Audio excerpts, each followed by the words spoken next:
மனித பாதுகாப்பு மகத்தான பாதுகாப்பு என்ற சீட் ஃபார் சேஃப்டியின் குறிக்கோள் மக்களை சென்றடைய இந்த வீடியோ பதிவு. காஸ்ட் ஆஃப் அன் ஆக்சிடென்ட் என்ற தலைப்புடன் நான் கல்லர்பிரான். என்னது வித்தியாசமான ஒரு டாப்பிக்காக இருக்குது. காஸ்ட் ஆஃப் அன் ஆக்சிடென்ட், ஒரு ஆக்சிடென்ட் நடக்குது, அதுக்கு என்ன செலவாகுது அப்படிங்கிறது பாதி பேருக்கு தெரிய முடியுது. அதனால தான் அந்த டாப்பிக்கை நாங்கள் எடுத்தோம். இந்த இடத்துல அடிப்படுது சார், ஒரு எம்ப்ளாய்க்கு அடிபட்டு அவரை நம்ம ஆஸ்பத்திரிக்கு அனுப்பி வைக்கிறோம். யாருக்கிட்ட போய் கேட்டாலும் இந்த சின்ன மண்டையில் அடிபட்டதுக்கு எவ்வளோ செலவாயிருக்கும் அப்படின்னு கேட்டால் மிஞ்சி போனால் ஒரு 400 ரூபா செலவாயிருக்குமா சார், 200 ரூபா டாக்டருக்கு, 200 ரூபா மருந்துக்கு. இதுதான் தெரியக்கூடிய எல்லாருக்கும் விஷயம். அதை தான் என்ன சொல்லுவோம்னா டைரக்ட் காஸ்ட் அப்படின்னு சொல்லுவோம். ஒரு ஆக்சிடென்ட் நடந்தால் நேர்முகமாக நமக்கு தெரிகிற காஸ்ட் என்ன அப்படின்னு பார்த்தீங்கன்னா அந்த 400 ரூபா மட்டும்தான். இதனால் என்ன பெரிய பிரச்சனை இருக்குது? பெருசாக சேஃப்டி ஆஃபீஸர் அங்கேருந்து வராங்க, இல்லை ஹெச்ஆர்லேருந்து வர்றாங்க, யாராவது என்ன பண்ணுறாங்க, குற்றம் நடந்தது என்ன, ஆக்சிடென்ட் எப்படி தடுக்கலாம்னு சொல்லி என்ன நிறைய ஆராய்ச்சிலாம் பண்ணிகிட்டே இருக்கிறாங்க. கரெக்டுங்களா?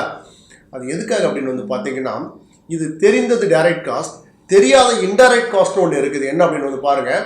ஒரு கம்பெனியில் ஒரு 100 பேர் வேலை பார்க்குற இடத்துல ஒரு ஆக்சிடென்ட் நடக்குது. அந்த நபரை நம்ம ஆஸ்பத்திரிக்கு அனுப்பி வச்சுட்டோம். அவர் போயிட்டு திரும்பி வர்ற வரைக்கும் இந்த 100 பேர் என்ன நினைப்பாங்க, போனவர் என்னாருன்னு தெரியலையே, இன்னும் திரும்பி வரலையே, அதுவும் தலையில் அடிபட்டு போனார் அப்படின்னு சொல்லி யோசித்துக்கிட்டே இருப்பாங்க. அவங்களால ப்ரொடக்ஷனில் இன்வால்வ் ஆகி வேலை பார்க்க முடியாது. இந்த டைம் ப்ரொடக்ஷன் லாஸ், மேபி ஒரு 2 ஹவர் அதுக்கு டைம் ஆகுது அப்படின்னா 100 × 2 200 டிவைட் 8 போட்டிங்கன்னா எவ்வளோ மேண்டேஸ் என்ன ஆகுது, நமக்கு லாஸ் ஆகுது. அதுவும் ஒரு செலவு தான், இன்டைரக்ட் செலவு. அந்த சூப்பர்வைசர் போய் இன்னொருத்தரை எடுத்துகிட்டு அந்த இடத்துல வேலைக்கு போடணும். அவருக்கு வேலை தெரியல அப்படின்னா அவரை ட்ரைனிங் பண்ணி ஆகணும். அப்போ அந்த சூப்பர்வைசர் டைம் லாஸ் ஆகுது. அந்த புது பையனுக்கு ட்ரைனிங் கொடுக்க வேண்டிய டைம் லாஸ் ஆகுது. இன்னொரு புது எம்ப்ளாயி தேடக்கூடிய டைம் லாஸ் ஆகுது. அதுவும் இன்டைரக்ட் லாஸ் தான். இது போக வண்டியை அனுப்புகிறோம், கூட ஒரு ஆளை போட்டு அனுப்புகிறோம். இப்படியே நம்ம தேடி தேடி பார்த்தோம்னா இன்டைரக்ட் காஸ்ட் நிறைய செலவாகுது. நேர்முகமாக ஆகிற செலவு ஒரு 500 ரூபா அப்படின்னு வச்சிங்கன்னா, இன்டைரக்ட் ஆகிற செலவு பார்த்தீங்கன்னா 1:4 சில கம்பெனியில் சொல்லுவாங்க, 1:10 சொல்லுவாங்க. ஆனால் உண்மையாக அனலைசிஸ் பண்ணி பார்த்தா கட்டாயம் 1:10க்கு மேலே தான் இருக்கும். அப்போ இன்டைரக்ட் காஸ்ட் 10 மடங்கு ஜாஸ்தியாக இருக்கிறதுனால இந்த விபத்துக்கள் நடக்காமல் இருக்கணுங்கிறது எல்லா கம்பெனியும் என்ன பண்ணுது, இன்சிஸ்ட் பண்ணுது. இதை தான் காஸ்ட் ஆஃப் அன் ஆக்சிடென்ட்.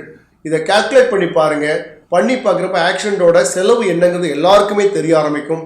அந்த செலவை நம்ம மேனேஜ்மெண்ட்டில் சொல்கிறப்போ கட்டாயம் இந்த விபத்துக்கள் நடக்காமல் இருக்கக்கூடிய ஏதாவது பிபிஇ வாங்க வேண்டியிருக்குது, இல்லை ஒரு இன்ஜினியரிங் கண்ட்ரோல் பண்ண வேண்டியிருக்குது, ஒரு அட்மினிஸ்ட்ரேட்டிவ் கண்ட்ரோல் பண்ண வேண்டியிருக்கு.